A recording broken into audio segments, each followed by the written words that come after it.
মানবজাতির জন্য একটা বড় বিপদ সামনে এসেছে। লেটেস্ট সায়েন্টিফিক রিসার্চ অনুযায়ী পুরুষরা খুব দ্রুত বিলুপ্ত হওয়ার পথে, আর এর খারাপ প্রভাব ডেফিনেটলি ফিমেলদের উপরে পড়বে। সম্প্রতি আপনি এমন অনেক খবর শুনেছেন যেগুলো বিভিন্ন বড় বড় নিউজ মিডিয়ায় এসেছে, যেখানে বলা হয়েছে বিজ্ঞানীরা এমন একটি গুরুতর সমস্যা খুঁজে পেয়েছে যা ভিতর থেকে ডিএনএ লেভেল থেকে পুরুষদের অস্তিত্বকে ধ্বংস করছে। এর ফলে আমরা খুব শীঘ্রই বিলুপ্ত হয়ে যেতে পারি।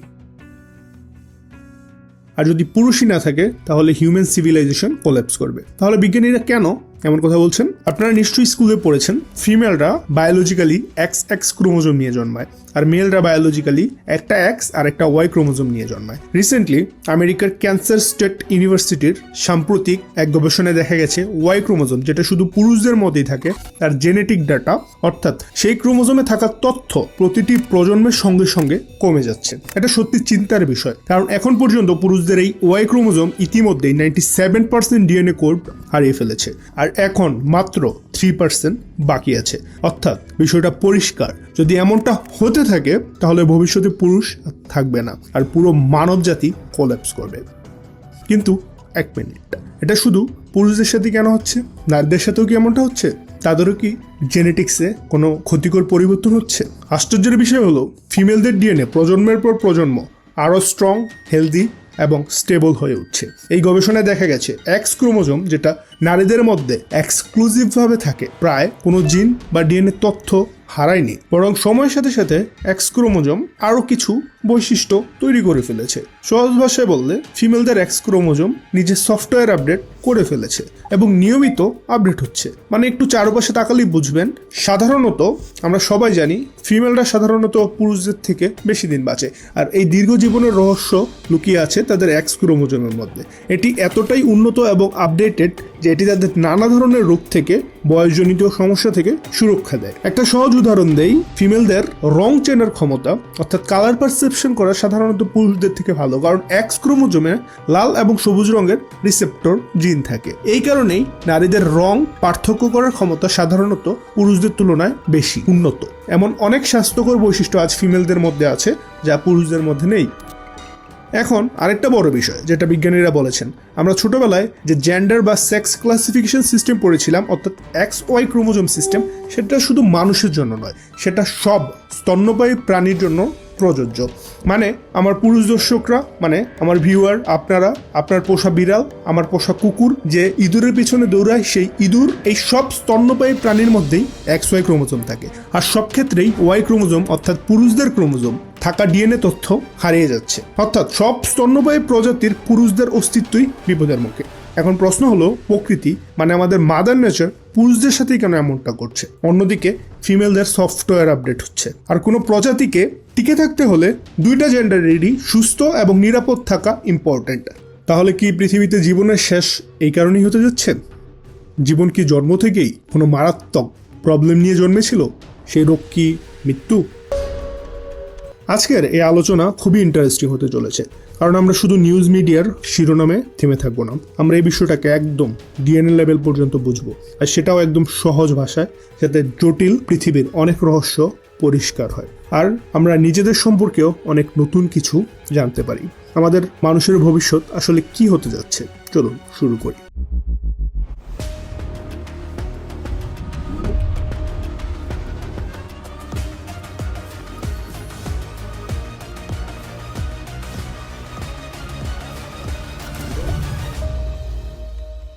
বন্ধুরা, একদম বেসিক থেকে শুরু করি। এই ক্রোমোজোম আসলে কি, যেগুলো ঝুঁকির মধ্যে আছে? আমরা মানুষ অসংখ্য কোষ দিয়ে তৈরি। এখন যে কোনো একটা কোষের ভেতরে একটু জুম করে দেখি, সেখানে আমরা পাই সেল নিউক্লিয়াস, আর চারপাশে থাকে অঙ্গাণু, যেমন মাইটোকন্ড্রিয়া, গোলজি বডি, লাইসোজোম ইত্যাদি। এখন এই নিউক্লিয়াস, যেটা কোষের মূল কেন্দ্র, তার ভেতরে জুম করলে দেখা যায় এখানে ক্রোমোজোম জোড়া জোড়ায় অবস্থান করছে। ক্রোমোজোম তৈরি হয় ডিএনএর লম্বা চেইন দিয়ে, যেগুলো হিস্টোন নামের বিশেষ প্রোটিনের উপর পেঁচিয়ে খুব টাইট কনডেন্স গঠন তৈরি করে। মূলত ক্রোমোজোম হলো এমন একটি গঠন যা ডিএনএর চেনগুলোকে একসাথে ধরে রাখে এবং বাইরের যে কোনো ক্ষতিকর প্রভাব থেকে সুরক্ষা দেয়। এখন অনেকেই ডিএনএ, জিন বা ক্রোমোজোম এই জিনিসগুলোকে একসাথে গুলিয়ে ফেলেন। এগুলা আলাদা আলাদা বিষয়। এটাকে আমি এভাবে বুঝাচ্ছি, ডিএনএ হলো সবচেয়ে বেসিক গঠন, একে আপনি বাড়ির ইটের মতো দেখতে পারেন। এই ডিএনএ লম্বা চেনকে যদি নির্দিষ্ট জায়গায় কাটা হয় তাহলে যে বিশেষ অংশগুলো পাওয়া যায় সেগুলো হলো জিন। জিন হলো সেই বিশেষ দেওয়ালগুলোর মতো যেগুলো ইট দিয়ে বানানো, যেমন ঘরের ভিতরের দেওয়াল, রান্নাঘরের দেওয়াল, ওয়াশরুমের দেওয়াল। ডিএনএর বিশেষ অংশ বা গুচ্ছকেই জিন বলা হয়। আর এই জিনের মধ্যেই আমাদের শারীরিক বৈশিষ্ট্যের তথ্য কোড করা থাকে। এখন এই সব কিছুকে একসাথে ধরে রাখার যে কাঠামো সেটাই হলো ক্রোমোজোম। অর্থাৎ ক্রোমোজোম হলো সেই বাড়ি যার ভিতরে সবগুলা দেওয়াল আছে, অর্থাৎ ডিএনএর জিন অবস্থান করছে। ক্রোমোজোম সবসময় জোড়া জোড়ায় থাকে। আমাদের প্রতিটি কোষে 23টি ভিন্ন ভিন্ন জোড়ায় ক্রোমোজোম থাকে। এখন প্রশ্ন হতে পারে সবসময় জোড়ায় কেন থাকে? ধরা যাক মানুষের ক্রোমোজোম নাম্বার 1, যেটা সবচেয়ে বড় এবং এতে প্রায় 3000 জিন আছে। মানব প্রজননের সময় মায়ের দিক থেকে 23টা আলাদা আলাদা ক্রোমোজোম আসে, আর বাবার দিক থেকে একই রকম 23টা আলাদা আলাদা ক্রোমোজোম আসে। যখন স্পাম ও ডিম্বাণু একসাথে হয় তখন মায়ের দিকের ক্রোমোজোম 1 গিয়ে বাবার দিকের ক্রোমোজোমের 1-এর সাথে যুক্ত হয়, কারণ দুটোতেই একই ধরনের জেনেটিক্যাল তথ্য থাকে। একইভাবে ক্রোমোজোম 2, 3 একটার সাথে জোড়া তৈরি করে। এর ফলে একই ধরনের জেনেটিক তথ্য বহনকারী জিনগুলো একে অপরের সাথে যুক্ত হয়। ধরা যাক উচ্চতা নির্ধারণকারী জিন মায়ের দিক থেকে এসেছে লম্বা হওয়ার জিন, আর বাবার দিক থেকে এসেছে খাটো হওয়ার জিন। এখন যদি লম্বা হওয়ার জিন ডমিনেট করে তাহলে শিশু লম্বা হবে। ন্যাচারাল সিলেকশন ঠিকমতো কাজ করার জন্য এগুলো জোড়ায় জোড়ায় থাকা খুবই গুরুত্বপূর্ণ। প্রথম ক্রোমোজোম থেকে শুরু করে 22 নম্বর পর্যন্ত একই জোড়া ব্যবস্থা চলে, যেগুলো জেনেটিক তথ্য একই ধরনের ও একই সিকোয়েন্সে কোডেড থাকে। সেগুলোকে অটোজোম বলা হয়। এখন কি কখনো ভেবে দেখেছেন কেন কোনো সন্তান তার মা বা বাবার একদম হুবহু কপি হয় না, বরং দুইজনের বৈশিষ্ট্যের মিশ্রণ হয়? কারণ এই অটোজোমগুলো সবসময় জোড়ায় জোড়ায় থাকে, একটা মায়ের দিক থেকে আর একটা বাবার দিক থেকে। কখনো কখনো এরা একে অপরের সাথে ডিএনএ আদান প্রদান করে, অর্থাৎ একটি ক্রোমোজোমের ছোট অংশ অন্যটির সাথে বদলে যায়। এই প্রক্রিয়াকে বলা হয় রিকম্বিনেশন। এই প্রক্রিয়াটি সাধারণত কোনো প্রজাতির জন্য উপকারীই হয়। নতুন জেনেটিক কম্বিনেশনের মাধ্যমে পরবর্তী প্রজন্মে বৈচিত্র্য, ডাইভার্সিটি বাড়ে এবং পরিবেশের সাথে খাপ খাওয়ানোর ক্ষমতাও বৃদ্ধি পায়, অর্থাৎ তাদের টিকে থাকার সম্ভাবনা ও সক্ষমতা দুইটাই বাড়ে। ভেরিয়েশন আসলে বিবর্তনেরই আরেক নাম। ডিএনএ রিকম্বিনেশনের কারণেই সন্তান মা বাবার বৈশিষ্ট্যের এক ধরনের হাইব্রিড হয়ে জন্মায়। তাই জেনেটিক রিকম্বিনেশন কোনো প্রজাতির টিকে থাকা এবং কার্যকর বিবর্তনের জন্য খুবই গুরুত্বপূর্ণ। এখন পর্যন্ত আমরা 1 থেকে 22 নম্বর জোড়া ক্রোমোজোম, যেগুলোকে অটোজোম বলা হয়, সেগুলো নিয়ে কথা বলেছি। কিন্তু মানুষের ক্ষেত্রে 23 নম্বর জোড়াটিও আছে, যা অন্য অটোজোমগুলোর থেকে সম্পূর্ণ আলাদা, কারণ এটি একই রকম জোড়ায় থাকে না। তাই একে অটোজোম বলা হয় না, একে বলা হয় সেক্স ক্রোমোজোম। এই সেক্স ক্রোমোজোম দুটি আলাদা কম্বিনেশনে আসে। যদি XX হয় তাহলে ফিমেল শিশু, আর যদি XY হয় তাহলে মেল শিশু। কারণ Y ক্রোমোজোম শুধু পুরুষের মধ্যেই থাকে। তাই প্রজননের সময় যদি বাবার দিক থেকে Y ক্রোমোজোম আসে তাহলে ছেলে সন্তান জন্মায়, আর যদি X ক্রোমোজোম আসে তাহলে স্বাভাবিকভাবেই মেয়ে সন্তান জন্মায়। অর্থাৎ সন্তানের জেন্ডার নির্ধারণ হয় বাবার দিক থেকে আসা ক্রোমোজোমের উপর। এখন একটা গুরুত্বপূর্ণ বিষয় খেয়াল করুন, Y ক্রোমোজোমের কোনো জোড়া নেই, মানে এটি কারোর সাথে জুড়ে রিকম্বিনেশন করতে পারে না, নিজের ডিএনএ আপডেট করতে পারে না, যেমন অন্য ক্রোমোজোমগুলো করতে পারে। ফলে এটি প্রায় অপরিবর্তিত অবস্থায় প্রজন্ম থেকে প্রজন্ম চলে আসে, দাদার থেকে বাবার কাছে, বাবার থেকে সন্তানের কাছে। এই কারণেই জেনেটিক্স বা ফরেনসিক বিজ্ঞানে পিতৃসূত্র বা পুরুষ বংশধারা ট্রেস করা তুলনামূলক সহজ। এটাকে বলা হয় XY সেক্স ডিটারমিনেশন সিস্টেম। বেশ ইন্টারেস্টিং, তাই না? অনেকে ভাবেন এই XY সিস্টেম শুধু মানুষের মধ্যেই থাকে, কিন্তু তা নয়। এটি প্রায় সব স্তন্যপায়ী প্রাণী এবং কিছু অন্যান্য প্রাণীর মধ্যেও দেখা যায়। এবার আরেকটি উল্টো সিস্টেমের কথা বলি, ZW সিস্টেম। এখানে মায়ের দিক থেকে আসা W ক্রোমোজোম সন্তানের জেন্ডার নির্ধারণ করে। এটি আমাদের সিস্টেমের ঠিক বিপরীত। আমাদের ক্ষেত্রে বাবার Y ক্রোমোজোম জেন্ডার নির্ধারণ করে।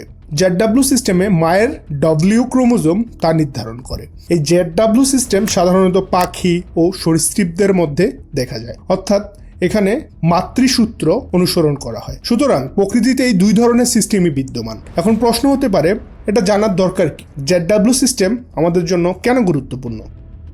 কারণ বছরের পর বছর ধরে W ক্রোমোজোমও ঠিক সেই সংকটের মধ্যে দিয়ে গেছে যার মধ্যে দিয়ে আজ Y ক্রোমোজোম যাচ্ছে। W ক্রোমোজোমের জিনও সময়ের সাথে সাথে উল্লেখযোগ্যভাবে কমেছে। এটা ইঙ্গিত দেয় যে প্রকৃতিতে এটা হয়তো একটি সাধারণ প্যাটার্ন। Y ও W দুইটাই তাদের প্রজনন ব্যবস্থায় একা। এদের কোনো জোড়া নেই। জোড়া না থাকায় তারা রিকম্বিনেশন করে নিজেদের ডিএনএ আপডেট করতে পারে না।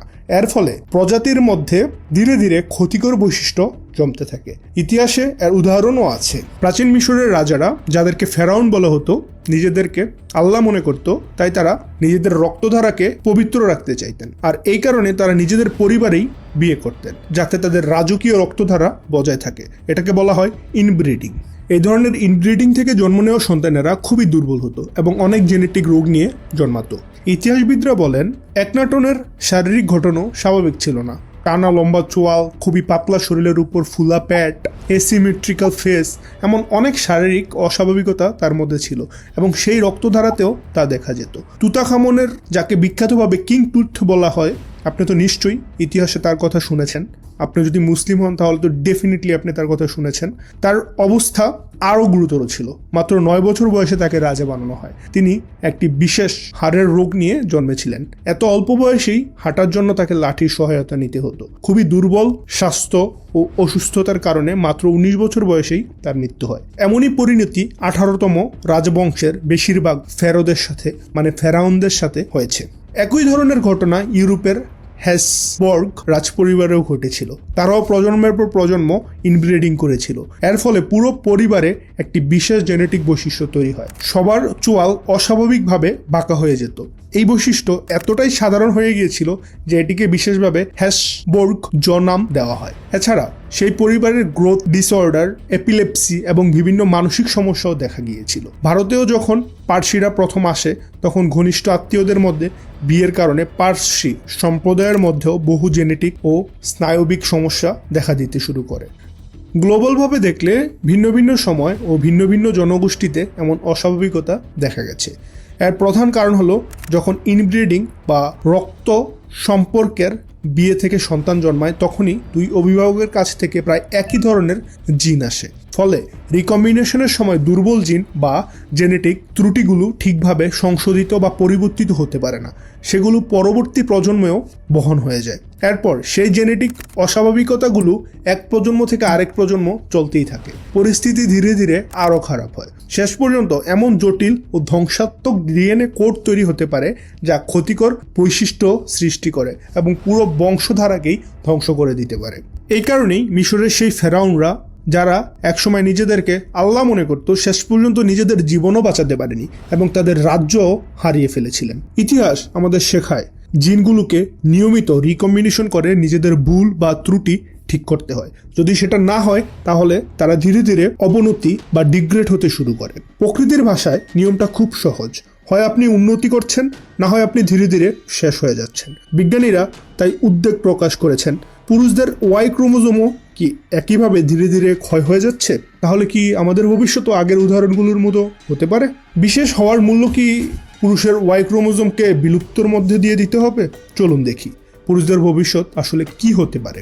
প্রথম প্রশ্ন, আজকের দিনে কি আমাদের কাছে কোনো প্রমাণ আছে যে ওয়াই ক্রোমোজোম সত্যি বিলুপ্তির পথে? বিজ্ঞানীরা এত বড় দাবি করছে কোন ভিত্তিতে? হ্যাঁ, প্রমাণ আছে। প্রায় 30 কোটি বছর আগে যখন পৃথিবীতে প্রথম স্তন্যপায়ী প্রাণীর জন্ম হয়, তখন এক্স ও ওয়াই দুটি ক্রোমোজোমই আকারে প্রায় সমান ছিল।